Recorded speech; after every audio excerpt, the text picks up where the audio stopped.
Thank you for joining us tonight. My name is Darren Hyber, and I'm with San Mateo County Libraries. Often you can find me at Millbrae Library, where I am working currently. And I want to know if you have your vaccines and booster shots yet. If you'd like to find out more about current county requirements, visit smcl.org/COVID for our latest updates about COVID support in San Mateo County. Tonight, as you know, I'm talking with Alia Volz about her book, Home Baked. You have to always hold up the book, right? It's like an essential. Her book, Home Baked, My Mom, Marijuana, and the Stoning of San Francisco. And before she takes questions from the audience, I'd love for you also to all join us next month as we welcome Alka Joshi, author of The Henna Artist. She'll be with us Tuesday, March 8th at 7 p.m. Although you are not able to connect with us using your audio and video tonight, please use the chat to connect with your community and each other. This could include your memories of San Francisco past as we talk about it, thoughts about the book, and questions you might have for the general community. Alia and I, though, won't be able to follow the chat very well, so don't count on us seeing that. If you'd like to ask questions of our author, please use the Q&A button that you see at the bottom. And if you'd also like to access live closed captioning, we do have that available to you. You can see a CC live transcript down below me. Click that button and you can bring up a transcript. All right. I am very excited to be here with Alia Volz tonight. She is the author of Home Baked, winner of Golden Poppy Award for Nonfiction, and finalist for the National Book Critics Award in Autobiography. She's a homegrown San Franciscan. Her work has been published in the Best American Essays, the New York Times, Bon Appetit, Salon, Best Women's Travel Writing, and more. And we're going to talk about some future great projects possibly coming we'll get to learn about later as well. Before we do that, Alia, I would love to ask you to please give us a kind of the broad strokes of the book for people who haven't had a chance to read it yet. We know there are a few out there. And if you're willing, share just a short selection from the book so we can hear your voice and just get to know a little more about the world that you bring to life in it. Sure, I'm happy to. Thank you so much, Darren, and to all the good folks at the library and to folks who are tuning in. This is an honor and a privilege, and I'm happy to be here from my house. I'm happy to be there without being there. So Home Baked, well, my folks had the first high volume cannabis edibles business in San Francisco. Sticky Fingers Brownies started in the 1970s and was really part and parcel of the culture then through all the different subcultures that were very active in the city at that time. And then when the AIDS crisis hit at the beginning of the 1980s, it transitioned into the very dawn of the medical marijuana movement, as it was known at the time. And so Home Baked traces the evolution from party drug to palliative medicine that we've seen cannabis undergo over the last few decades. And it's also a history of San Francisco through the 70s and 80s, which is just a very politically dynamic time, really fun to write about, and a bit about growing up in an unusual family. So it's kind of a mix of all of those things. I'm just going to read something really short so we can get to the conversation. And while I read, I'm going to share with you some pictures that did not make it into the book. So yeah, we're just picking up wherever this is. This is my crazy family. Mare resumed her Castro run on February 24th, now with a wiggling, crying, pooping little person hanging from her neck in a Rebozo-style sling. She designed, of course you were always with me, she says. First through pregnancy, then once you were born, I carried you in a front carrier with all the fucking brownies, then in a jerry carrier on my back, which was nice because it freed my arms, and you were cooing in my ear. I loved that. Eventually, a stroller worked because I could put some of the brownies in the stroller. Seriously, I say, vaguely disturbed by the idea of my mom dealing out of my pram. Not in, she says, but, you know, hanging off the back. They were heavy, so if you were out of the stroller, it would tip backward. here I was with a beautiful baby and brownies and all dressed up. People loved us. There it is. They loved us. My mom wasn't the type of druggie who neglected her child. She was the type who took her child on deals. If I was her karmic contract, as she's still fond of saying all these years later, that meant that she was also mine.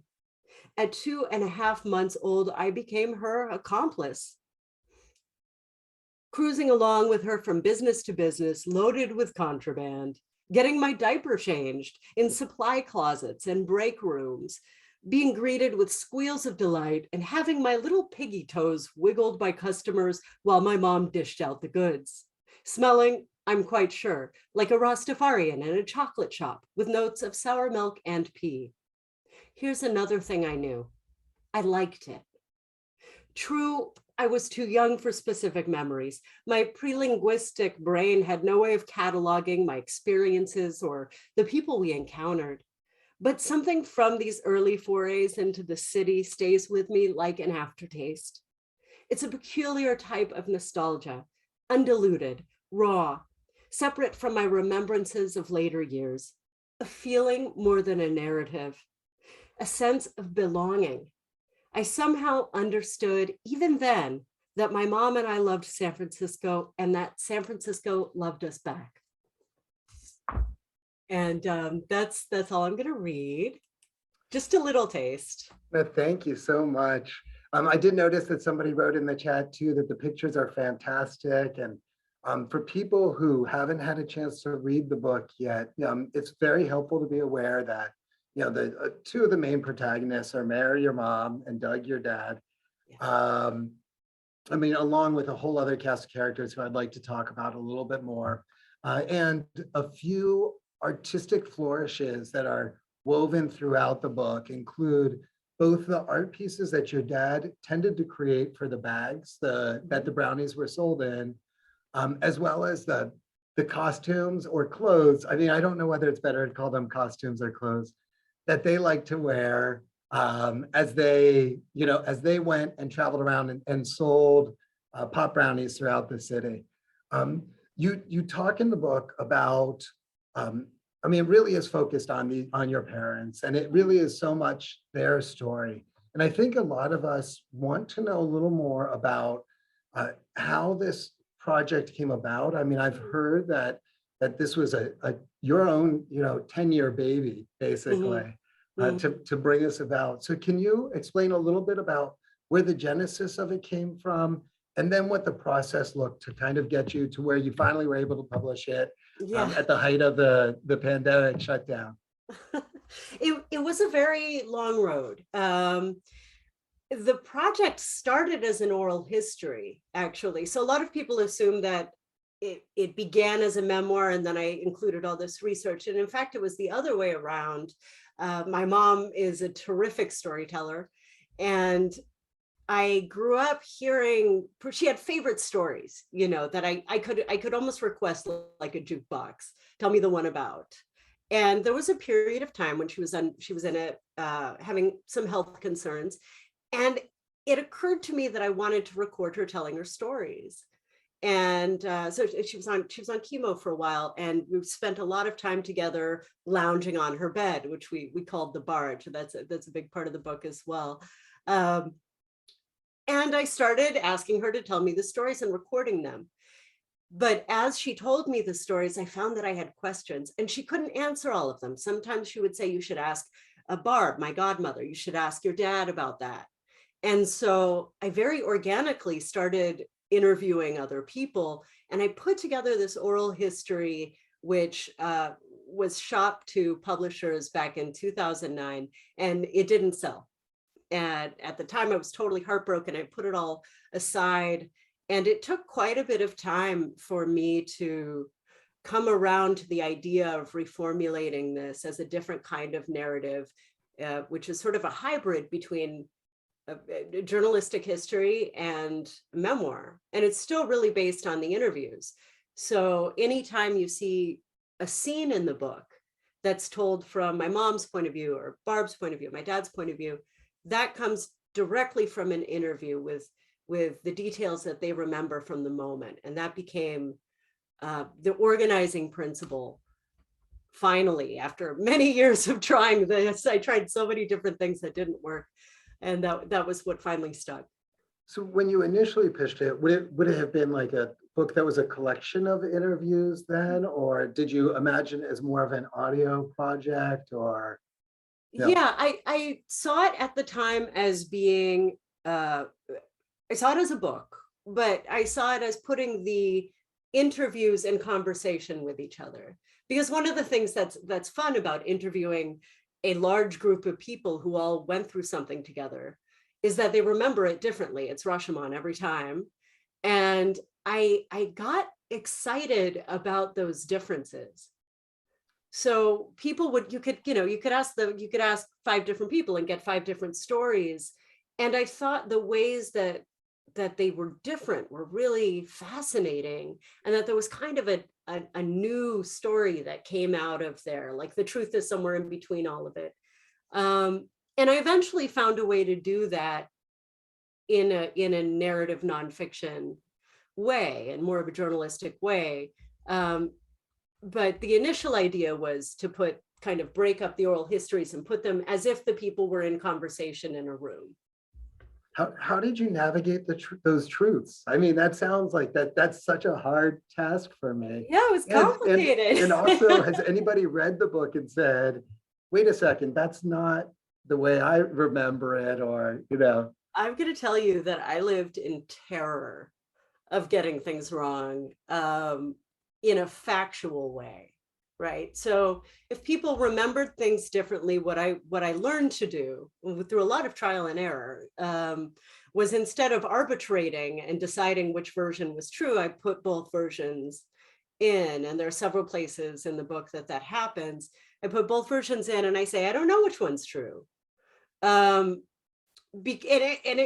came to that after a lot of trial and error. And for a while, I found myself in this horrible position of trying to arbitrate arguments between my parents from 40 years ago, right? So they remember things differently. They had different perspectives and they were fighting at the time. So, what am I supposed to do all this time later? And that ended up becoming the solution. And then I just fact checked the heck out of everything from end to end. And in the end, I only got one correction. I'm so proud of this because I really lived in terror. And it was from Armistead Maupin, who is that how you pronounce the last name? I just didn't. I've always said Maupin, but I must be saying it wrong. I hesitated before I spoke. Who the heck knows? No, but I think it is Maupin. I think. Okay, thank you. I could 100%, and now somebody's going to correct me. I could 100%. But I said that his column was weekly because I read it somewhere that it was weekly, and I fact checked that too. And he corrected me and said, actually, it was daily, but it's been recorded wrong. So I had a little out, and that was the only correction I got the entire thing. I absolutely couldn't believe I got it. Were they able to fix that in the paperback? Yeah. Did they? Yeah. Oh, nice. Oh, so I got the correct version then. I had Well, Armistead and I did an event together, which is one of the bonuses of Zoomland, right, of publishing during the pandemic, is Armistead lives in London, and we were able to do an event together, and it was during that, not live, but it was before the event that he told me I caught an error. Wow. Oh gosh.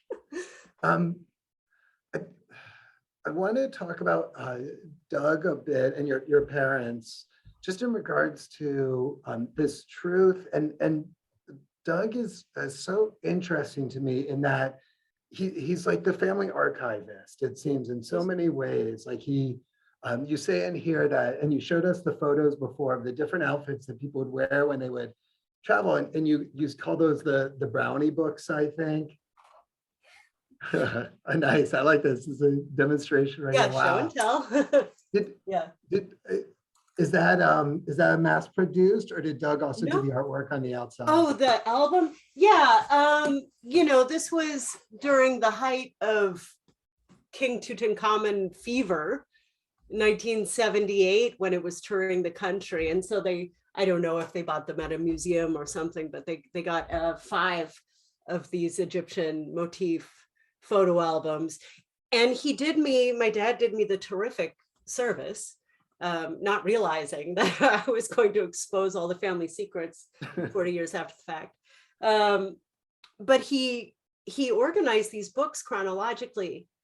And he also, the artwork that you see as chapter headers, these are the bags that my folks would create every week. It wasn't always my dad, it would be my dad or my mom. This is one of my mom's bags, and sometimes a guest artist.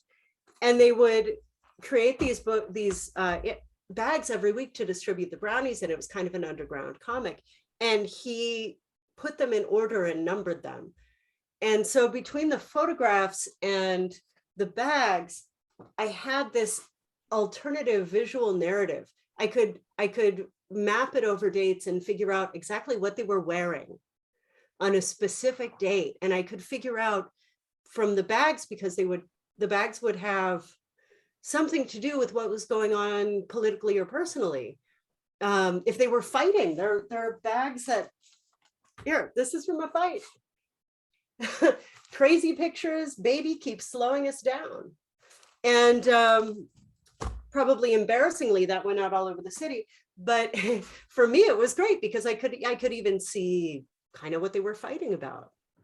And I could map everything together. So it was terrific to have an archivist in the family. But I don't think that was your question. Well, oh, no, but it's, I mean, that's half of it. That is part of what I want to know, but also it strikes me because he's also, you describe him as an unstable parent, and I would use the term, his memory is clearly unreliable for things that have happened. He remembers events that didn't occur, and he completely doesn't remember other events that did occur. And I do wonder if you feel that archivist quality partially plays out to some sort of desire to create some order in the universe that maybe eluded him. I mean, yeah. Could be. It's a great question. And you may have just cracked open a box of my dad's psychology. I'm not here to be an armchair psychologist. No, that's fine. We do plenty of that around here. So no, I've never asked him why he did that, but I think that could be. He has been a grand mal epileptic since he was 18. He had a head injury, and both the epilepsy and the medications that he was prescribed to control the epilepsy damaged his memory. And so he has huge empty spaces. And then we all selectively remember, as we're all the heroes of our own stories. And so, sometimes he would conveniently forget something, I think, but he also comes by it naturally. It has a damaged memory. And so it's very possible that part of his interest in order was to fill in those spaces. It's interesting. I know that he really enjoyed reading this book, although part of it's difficult for him at times, I'm sure. But he enjoyed that it filled in a lot of spaces that were empty for him, and it brought the city back in a way that he had really lost. And he said to me many times how much he valued that aspect of it. So I think he is kind of hungry to fill those spaces in a way. I mean, I'm sure. Gosh. Aren't we all? Well, and I think it's really, such a gift to both a blessing and a curse, a gift and a curse to create something like this, for your parents and for your family legacy, and just their own personal experience. Do you feel that and Mayor, feel free to chime in if you'd like to, since you are here. Do you feel that Mayor felt equally appreciative of bringing this all in one place? Only because you say that Mare has her stories, and Uh-huh. she can tell these, and she lives these. Do you feel that she was equally appreciative, Yeah, or that they're, I she mean, they're got both an huge equal, yeah, supporters. They comes both, out of it? yeah, both of my parents and the whole extended family have all been huge supporters. So I've been very fortunate in that. There's I don't know if people out there in the audience, if they're memoirists, but it's something that we struggle with and that we have to make very difficult decisions about personally, in knowing that as we write about our family lives, that we could burn people we care about. And there are just legion are the stories of memoirists who've lost family, or who burned bridges by telling their truth. And that some family members haven't forgiven them. And I think you have to be ready to burn it down. I mean, if you're going to write honestly, you have to be willing to put it on the line. And I was, and I didn't expect, really, truly did not expect to get this much support from within the family, that people, especially my dad, who's not always represented in the most the heroic way. I don't know. He was going through some tough times, and he hurt people. And that's there. But he was really able to step back and honor the fact that this was the truth as I understood it, and also accept that he wouldn't make the same decisions if he had the opportunity to make them again. I think he's grown a lot and changed a lot. And that allowed him to say, okay, well, I was young and there are some things that I didn't understand at the time.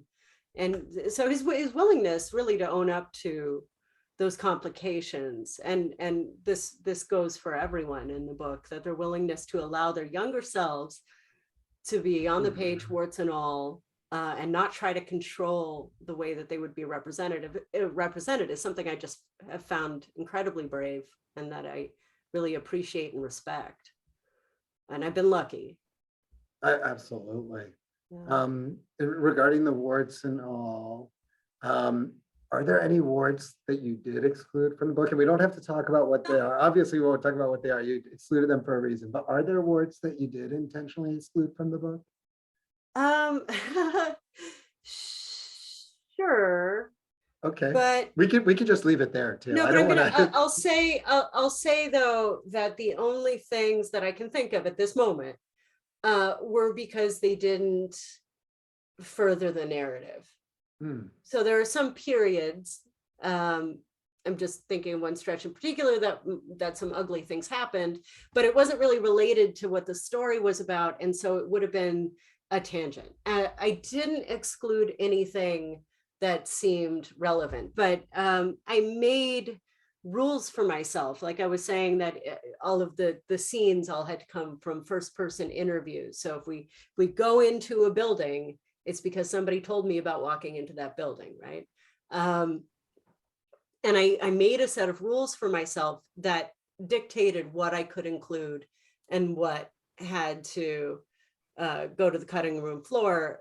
And I think, as the case with most books, this 420-page book is more or less I was going to say, wait, it's not 420 it's pages. 416. It's 416. It was so wow. We realized after it went to print that if we'd put just a couple more pictures, yeah, I know it was a missed opportunity. But I think it's probably true of most books. It's twice the length, really, for all the stuff that I wrote while I was trying to figure out what the real story was. But yeah, I didn't exclude anything to avoid embarrassing my family. I'm perfectly willing to embarrass my family. I'm sure they're happy to hear that. But I mean, obviously you grew up in a family that was willing to put themselves out there too. Well, they've embarrassed me plenty, so. Yep. I mean, just even the passage you read about your mom, carrying you around as she did her, selling in North Beach, and or not North Beach, I apologize. Up in Fisherman's Wharf and everything. I mean, it was just, she brought you into this, and your family really was very public. Do you feel that there are other characters whose stories in the book you were really happy to share more of outside of Doug and Mare? Oh Because yeah. there are several, I mean, there are many characters, both human and non-human, that play a large role in the book. And I just wonder if there were some that for you personally were like, I need to help tell more of this story. Yeah, the famous boogie. Yeah, and when I talk about the cutting room floor, so as I was saying, this began as an oral history, and one of the things that happened as the interview pool expanded beyond my family, and then I was talking to customers and talking to auxiliary salespeople and friends, and even eventually a police officer, but I became quite obsessed and fascinated with several of the subcultures that were just flourishing in San Francisco then. I mean, the punk scene was amazing and has been documented in some ways, but also underdocumented. The street artist scene down at Fisherman's Wharf, the street performers, the buskers, was an amazingly vibrant scene. And it was really the glory days of street performance, where it's not like a guy who paints himself gold and is, striking a pose and holding it. Not that that isn't difficult, but people, there would be a guy playing a grand piano in a truck bed dressed all in white, and the piano's white and the truck's white, and just whole juggling acts and elaborate magic acts. These performances were outrageous. And so it was really, I'd go down this rabbit hole and collect all these interviews. And I still have stories that I'm just dying to tell, but they eventually didn't meet all the criteria, the kind of nexus that I came up with for things that I could include. So there were a lot of those, but I was very happy to tell the stories that I could. It was really such a rich time. The 70s was just wildly vibrant, and I think in a way, I think it was underdocumented. People have these strong associations with the Summer of Love, which was a media invention to begin with, and everyone associates San Francisco with the 60s, but the 70s to me were more interesting. There was a lot more conflict. There was a lot of experimentation, and things had an opportunity to gestate. So all the people who came out to the city for this Summer of Love situation, well, a lot of folks stayed and went on to do really interesting things. So that was all happening. The pre-AIDS days were really blooming here. I loved exploring the LGBTQ plus, as we know it now, activism of the day. Was so inspiring. And the creative projects, the Angels of Light, the Cockettes, the weird artist cult houses. I mean, there was just so much to dig into. So yeah, it was really the challenge was deciding what I could keep. I was also felt very honored and nervous, to be perfectly frank, to document some of the stories from the early medical cannabis days and the AIDS years.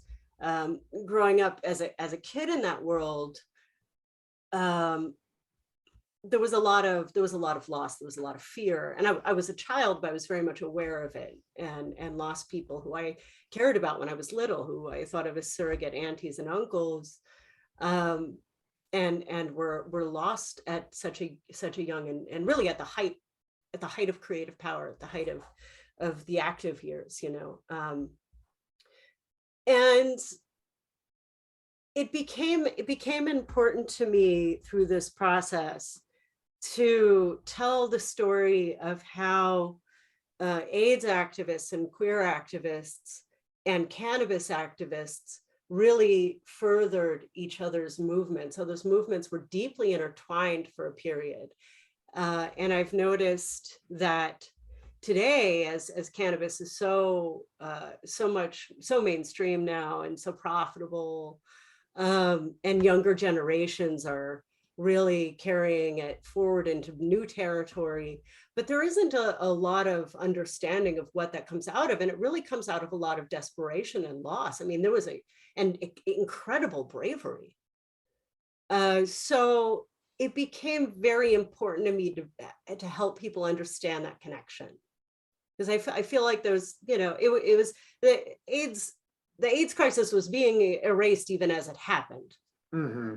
Right. And it seems to me a particular injustice that now that we're on the other side of it, it's still in a lot of ways, the erasure has been successful. Like, kids don't know what it was like. So I did want to do what I could, even though it's not, my story to tell per se, but I wanted to do what I could to tell the part of the story that is inherent to me.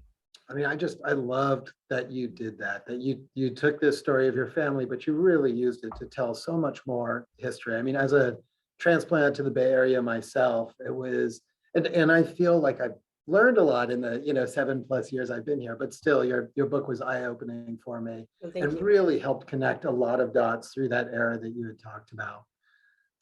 One of the things that I think many people could be confused about, and that you spoke to a little bit, and this comes back to how essential the services providing medical marijuana was for AIDS sufferers, was the confusion between Brownie Mary and Brownie Lady, and that you have these two entities that kind of did coexist at the same time, but in very different ways. Mm-hmm. Do you want to speak about how how your mom's experience was a bit different from the Brownie Lady's experience was different from the Brownie Mary's experience?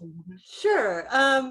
Yeah, I mean, they were different kinds of activists and different kinds of dealers operating in the same situation and serving the same community, often at the same time. And it was Mare the Brownie Lady and Brownie Mary. And so people were confused, all the time. People were confused at the time, and it remains confusing now to many people.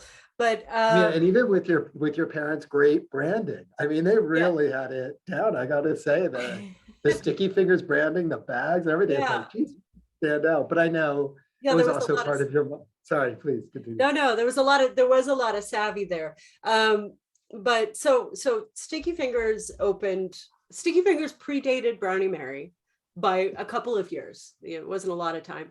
And then there was a period when Sticky Fingers left San Francisco and we moved up to Willits, which is farther north in the country. And after a not very long time, my mom realized that she had to keep the business going financially and started coming down to the city. And that was during the period that AIDS broke out.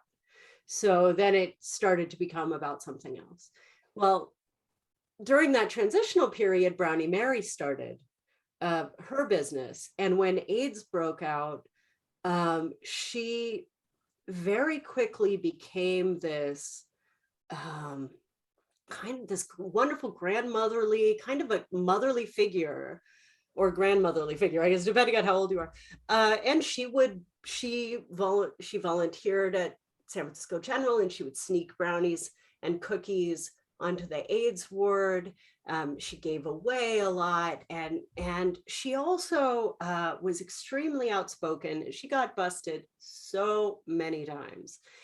And she and Dennis Perone collaborated very closely. Dennis Perone also collaborated very closely with my mom. So there was an enormous amount of overlap. And Brownie Mary and Dennis both would, I want to say, almost intentionally get busted. I mean, they weren't trying very hard not to. And then they would turn the arrest into an opportunity to make statements to the media, to draw attention to the cause. And Brownie Mary was terrific because she was this little old lady. She was so cute. And the media just ate her up. So she did the talk show circuit. I mean, you couldn't cast her as a criminal. It was impossible. She was too cute. And the arrests didn't stick, nothing really stuck to her. So she was a great spokesperson.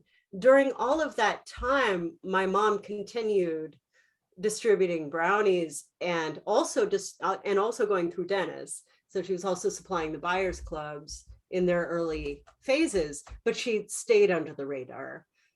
She never got busted, which is amazing in 22 years of operation, and some of it a very high volume. And she never spoke to the media. I think part of that was because of me, and she had a kid to take care of. And it was a little bit, she wasn't going to be as willing to get arrested. And she was also just able not to get busted. So you can avoid it. I mean, you do. But there was a lot of confusion and a very strong likelihood that some of what Brownie Mary, what the police considered Brownie Mary guilty of, was my mom's work, because there was so much overlap. And so when they met at a party, at a Prop 215 party, I think in the 90s. And they had this moment of like, oh, you're Brownie Mary said, you're the one who got away with it. Like, I kept getting busted for your stuff. And, you're the one who never got busted. My mom said, you're the one who always did. They had a hug and some laughs over it. But yeah, that confusion persists. People think I'm Brownie Mary's daughter. Yeah. That goes on. So, yeah, it does. Yeah. I mean, it's just amazing to imagine the two of them working at such similar ends, but so differently. Mm-hmm. We are going to open it up to audience Q&A shortly. So make sure if you do have questions for us that you include them by using the Q&A button down below. We see that several audience members already have, and we appreciate that very much.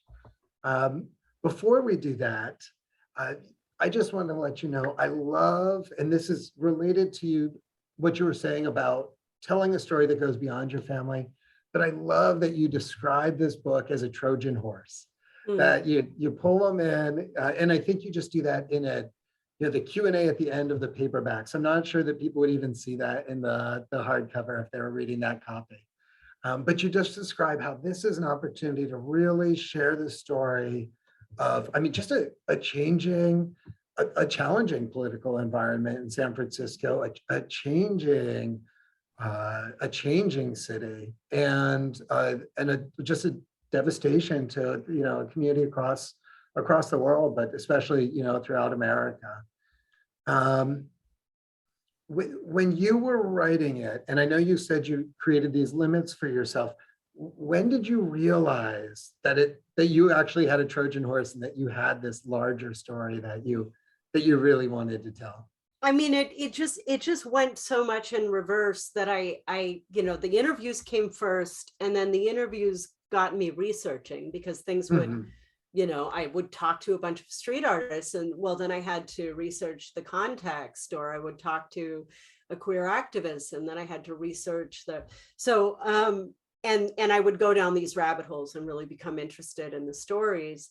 And so there were iterations of this that were where there was a lot of straightforward history and journalism, and it was a real struggle to, how do I say this? It just the strength, it was always clear that the strength of the story, or part of the strength of the story, was that I'm from this family, so I have an insider view.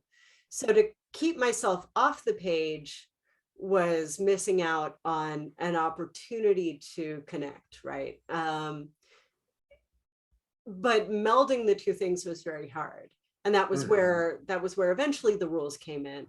But the inclusion of the aspects of the story that are memoir, much the opposite of what people generally assume, came last. So I found myself having to write it's not a coming of age story. It oddly enough gets characterized as one more times than I could ever expect, because it really isn't one.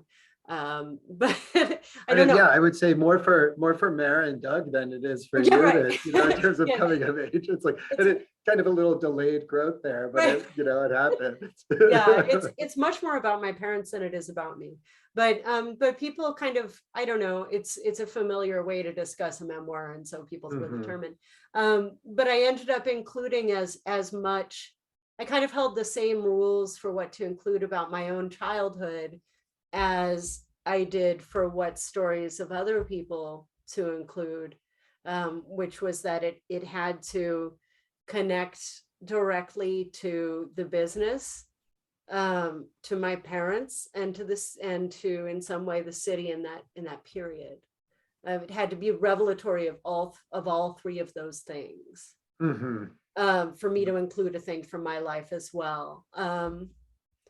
And but yeah, I mean, I do think that it's kind of, I do think of it as a Trojan horse, because what I really wanted to write about was this fascinating period in San Francisco. I wanted to tell about that the punk movement starting here. I wanted to tell about the street artists. I wanted to tell about the AIDS activists. And I've realized that the most tantalizing way to do that would be to tell a first person story. And so the history lesson that I, Mhm. putting on my teacher hat, that I wanted to share, I'm kind of sneaking into something that hopefully feels novelistic, that feels pleasurable to read. You don't feel like you're reading a history of the city, but you still get to learn about these under-celebrated cultural and political moments. I mean, personally, I found it to be just an excellent lens to explore all of this through. So Thank you. I appreciate it. Thank you. We do have some questions some questions from our audience that I would like to share. And this one actually aligns with something I wanted to ask you too. So one person asked, I too was supposed to be a boy, and everyone was convinced that I was. So for those who haven't read the book, Alia's dad, Doug, was convinced that they were going to have a boy. I mean, there was just no doubt about it. Galen knew the name. I mean, he knew the presence. He could feel it, alongside him all the time.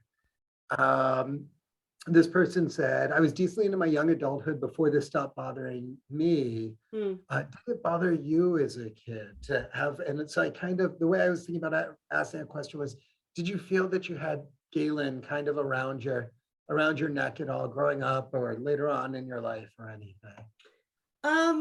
No, I didn't. I think that, and I actually think my dad would say this too, that I turned out to be, Galen. I don't I don't consider myself non-binary, but or I don't identify as non-binary, but I think that whatever qualities this child was supposed to have are qualities that I have, and I think I felt that way growing up. With respect to my dad, uh, we had a, after my parents divorced when I was 9, and he wasn't around a lot, and so I had like separate abandonment issues. Maybe they're not separate, but I had abandonment issues around my father, for a long time, and a lot of resentment around that, that we've worked a lot of it out, recently, and really through the process of this book, much to my surprise. But and so it kind of felt part and parcel of that.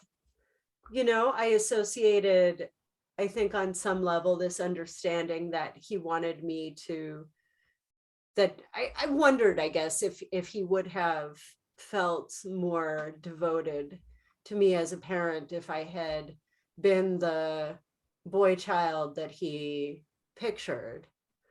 But I don't think, I don't know. I didn't feel like there was this lurking Mhm. thing. But my dad and I certainly had some things to work out. And reading your book too, I don't get a sense that there was that lurking thing either. But I did wonder, I don't. so I didn't feel like there was a thing where, like, like a twin, right, yep, who yep. maybe died in utero or something like that. Like I didn't have a feeling that there was a missing other. Yeah. Yeah, but I can see how that might be. Yeah. Someone else asks, they noticed that you refer to Meredy by her name and not his mom. Yeah. How'd you decide to take that approach? Okay, so when I was in a rebellious phase as a teenager, very bitchy, really feeling it. And I took to calling her mother. You're not alone. And she hated it. She absolutely hated it, and she's probably laughing right now. She didn't have a good relationship with her mom, and her mom, she always called her mom mother, and so it had associations for her. And one day she's like, "Just God, just can you not? Why you can call me by my name, by my first name?" And so it was actually her idea. I was about 14 or 15, probably 15. But Mare is also, it's mom in French. It sounds mom-like. So it was an easy one. And my dad and I have had more back and forth because I took to calling him Doug and he doesn't like it.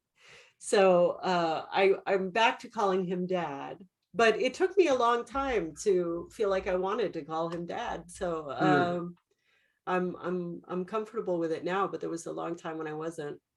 I don't know. I just, we have a kind of more, there's a way in which our relationships are a little more sibling-like than is traditional. And that has aspects that are wonderful. There's a degree of intimacy and quality and understanding that's really special. And then there are aspects of it that are not maybe so great, that I had to grow up very quickly, and didn't have that real sense of solidity or boundaries that more nuclear family structures might have. So there's it's good and bad with everything. Along those lines, someone asked and someone asked this prior to the program, even if you had trouble making friends when you got in toward like high school age and things. And we have someone else who's here with us today who asked if you feel that you are a reasonably well-balanced adult. I don't even know how to answer that. I know, right? That's what I was thinking, but it's a great question. Are there any? I don't.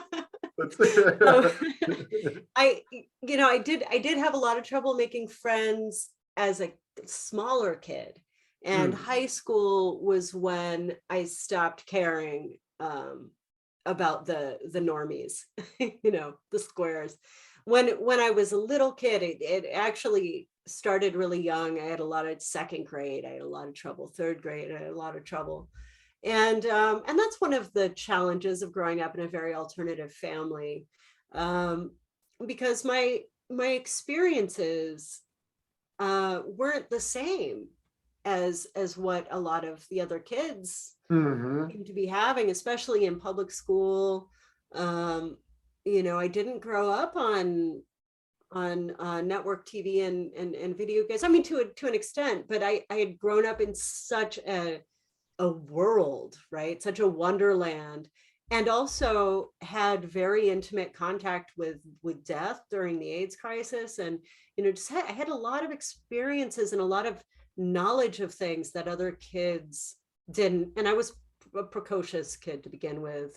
And probably pretty snobby or snotty, I'm sure I was annoying, but yeah, so I had a lot of trouble making friends as a kid. That is definitely true.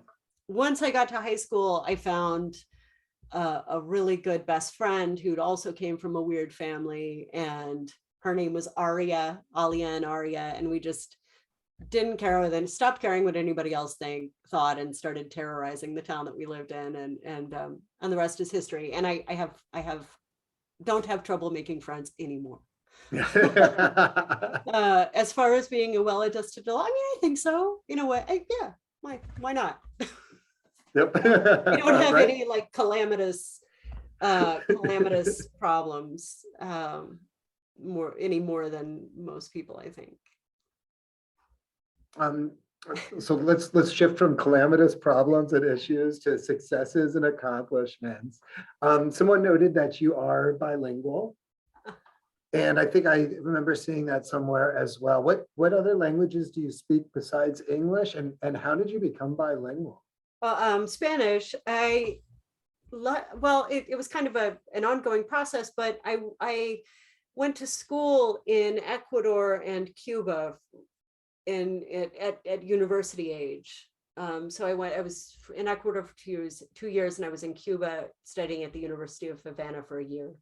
And that was really when I became bilingual. And so returning from Cuba, I became a Spanish interpreter, and I worked in the courts for a long time. And that was what I was doing the whole time that I was writing this book. And I speak a little bit of a few other languages, but that's my only fluency. And someone's also wondering if you could see your book as a movie. Sure. Maybe.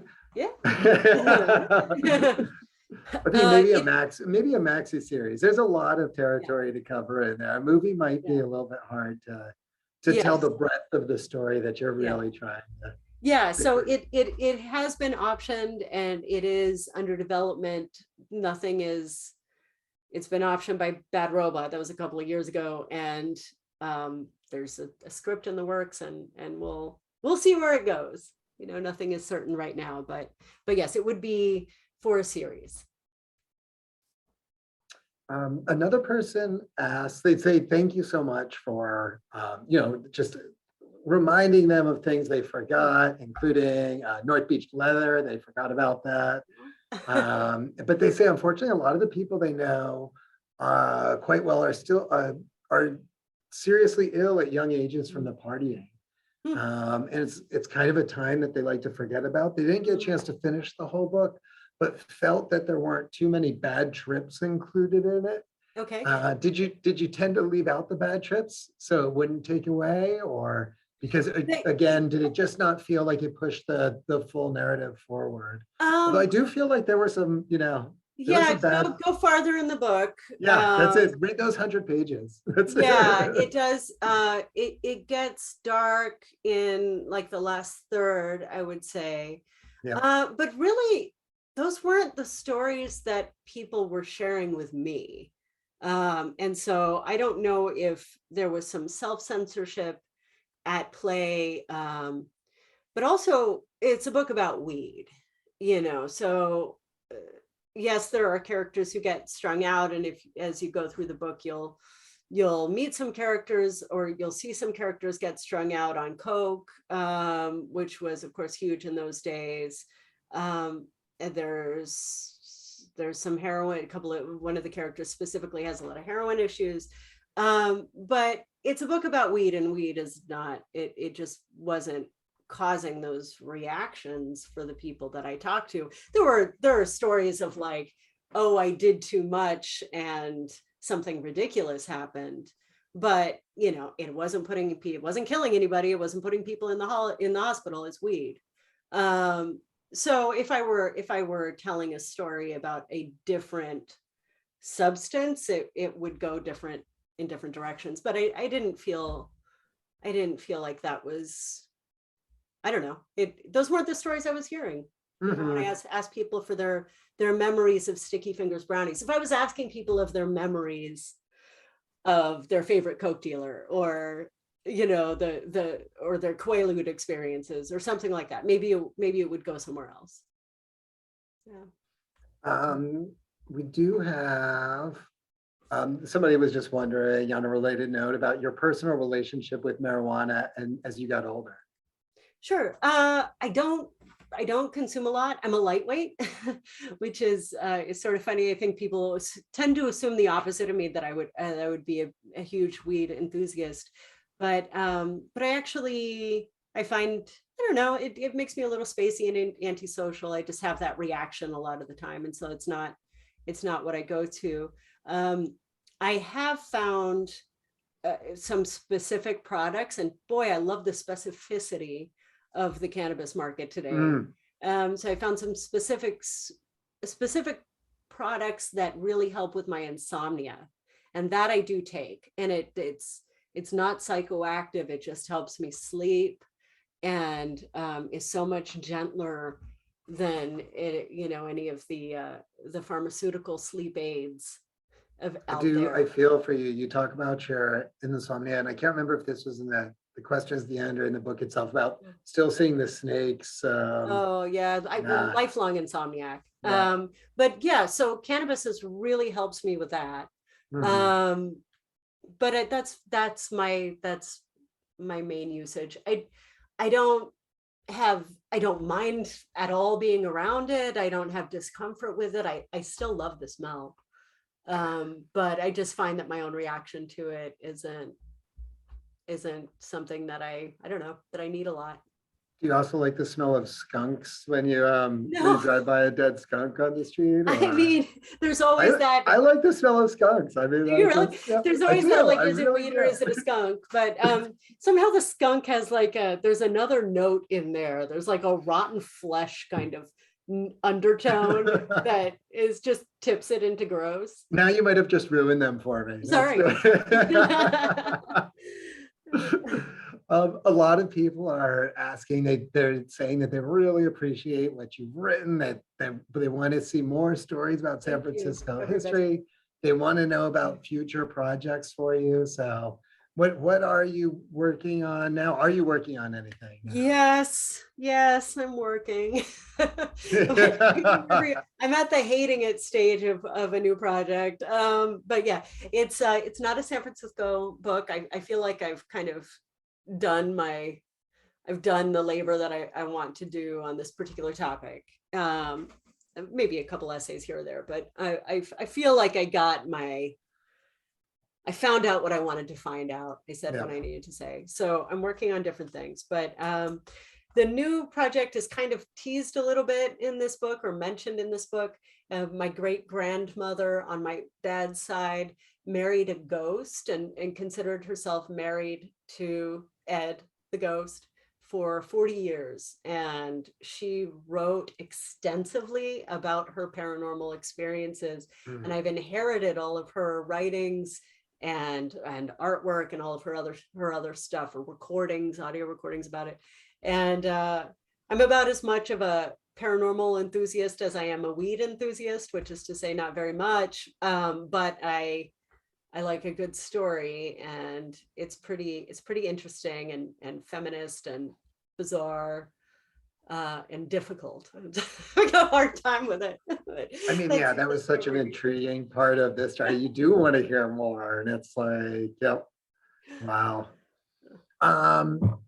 Before we go, is there anything we haven't had a chance to talk about today that you're just like, oh, I really wish I had a chance to share that one thing? Oh God, no, this has been great. You're such a wonderful interviewer. Oh, Really appreciate it. Yeah, it's a privilege. I appreciate that. No, it's been a pleasure to talk with you. I mean, I don't know if they're good interviewers, they're good interviewees. So that's just that's a mirror you're holding up to yourself. I guess I do want to ask one more question. Again, obviously I read a lot of the extra matter in the book, but at one point it might have even been in your thank yous at the end or something, but you thanked a Lyft driver for the ride that changed your life. And I'm just so intrigued. What is a Lyft ride that changes your life? I mean, Yeah, sure. So I had, like I said, I'd shopped this book once before as an oral history and failed. And I've been working on it off and on for many years. And I finally felt like I had come up with the way to tell the story. And so I had a proposal that was almost ready. And I was about to start, my agent dropped me when the first version of it didn't sell. So I didn't have an agent. And I was about to start sending it out to agents.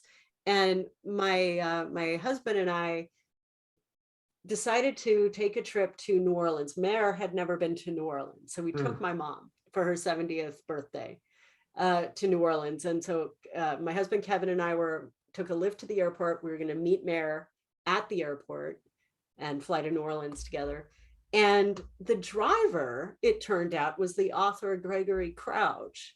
And he's a wonderful author. He wrote like his 2020 book was The Bonanza King, which is all about silver mining in California. He's a wonderful historian, and he also writes about climbing. He's a terrific author. But so we start talking, and he starts talking with my husband, and it turns out that he was at the time 10 years overdue on the Bonanza King. So his advance had run out, which is why he was driving a Lyft.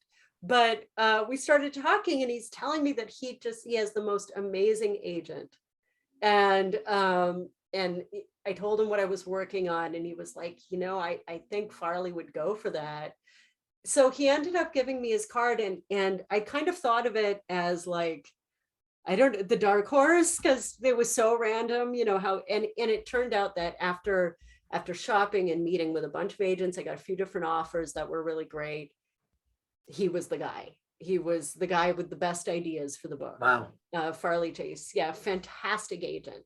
And I had such a wonderful experience working with him. And it was, just met this completely random person in a Lyft. So I am so happy that this story ended with you publishing this great book, as opposed to becoming a Lyft driver. That, yes. It's like we don't. Gone the second other way. book is not coming together too quickly, so you never know.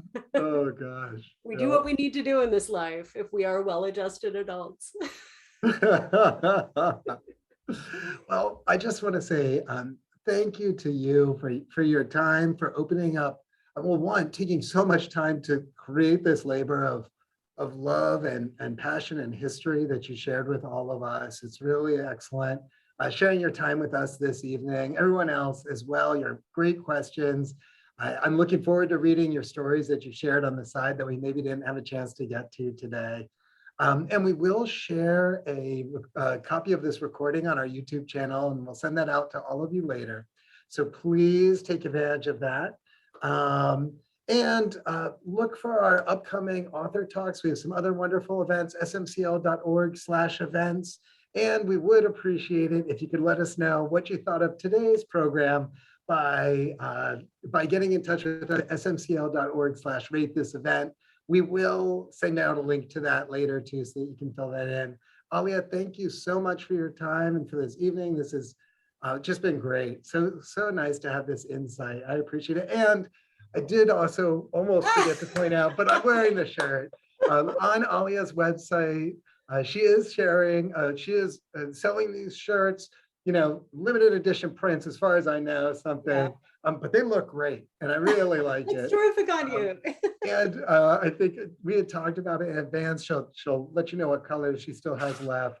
But she helped me select even the orange here. And this is like, I think you've helped cement me as like a truer local now that I have some Giants colors. Giants colors, yeah. Thank you so much. Thank you so much, Darren. Oh, my pleasure. Thank you. You're just wonderful, and the library has been so great to work with. And I also want to say I'm seeing comments pop up from folks in the audience, and I really appreciate it from the bottom of my heart. Thank you for reading, for supporting the library, and for spending this time with us tonight. I do realize I have one last trick question for you. Sorry. Oh.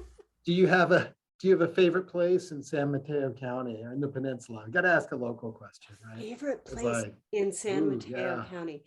There's could be restaurant, bar, hiking spot. No, oh God, what is it called? There's that great. No, you've caught me. I told you this was a trick. I'm sorry. You thought because I can't think of the name of it. So there are two places that immediately come to mind: the Basque Social Club in Daly City. That counts, right? Yeah. Love that place. There's a like rib house, like steakhouse rib house called the High Life. It's in San Jose. Oh, it's so great. It's really old timey. Somebody's gonna put the name in the chat because I can't think of it. It's somebody's high life, I think. And oh gosh, just amazing. I wish I was there right now. Oh, sorry. Okay, Sorry tell to him make for you it. jealous. You can something to look forward to this weekend, maybe. Yeah. Well, thank you again. Hope you have a wonderful night. And thank you, everyone else. Please take care. Thank you so much. Good night, guys. Bye. Bye.